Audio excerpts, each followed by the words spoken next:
അങ്ങനെ പുതിയ ഗണ്ണിന്റെ സ്കിന്നും അൺലോക്ക് ചെയ്ത്. ഓടേ അവന്റെ ഉണക്ക പബ്ജി. ഇത് നോക്ക് ഫ്രീ ഫയർ. ഞാൻ ഇതിൽ എന്തൊക്കെ വാങ്ങിയിട്ടുണ്ടെന്നാ. പോടാ പബ്ജി ഉയിര്. നിനക്കറിയോ ഈ ഗണ്ണിന്റെ സ്കിന്ന് 2000 രൂപയാണ്. എന്റെ പെറ്റി തന്നെ ഇവിടെ 5000 രൂപയാണ്. അപ്പാണ് അവന്റെ ഉണക്ക സ്കിന്ന്. ഓ ഞാൻ എന്റെ സ്കിന്ന് വാങ്ങിയത് 4000 രൂപയ്ക്ക്. ഞാൻ എന്റെ പെറ്റി വാങ്ങിയത് 4500 രൂപയ്ക്ക്. ഞാൻ ക്രേറ്റ് ഓപ്പൺ ആക്കിയത് 6000 രൂപയ്ക്കാ. ഞാൻ ഡയമണ്ട് വാങ്ങിയത് 8000 രൂപയ്ക്ക്.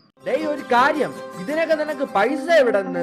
രാവും പകലും ഇല്ലാതെ കഷ്ടപ്പെട്ട് ഫ്രണ്ട്സിനെ റെഫർ ചെയ്ത് ഗെയിം കളിച്ച് പേടിഎമ്മിൽ കൂട്ടിയിട്ട നിന്റെ പൈസ. അയ്യോ എന്റെ പൈസയാ? ആരടാ എന്റെ പൈസയിൽ നിന്ന് 3000 രൂപ എടുത്തത്? സത്യം പറയടാ. ഡിക്രു ചേട്ടൻ. ഞാൻ അല്ല അച്ഛാ. ചേട്ടാ ആ സുഗണന്റെ കടയിൽ കൊടുക്കാൻ ഞാൻ ചേട്ടന്റെ പേഴ്സിൽ നിന്ന് 3000 രൂപ എടുത്തായിരുന്നു കേട്ടോ. അവളുടെ ഒരു കാര്യം, പൈസ എടുക്കുമ്പോ പറഞ്ഞിട്ട് എടുക്കൂല. അച്ഛനോടൊന്നും തോന്നല്ലേ മക്കളെ.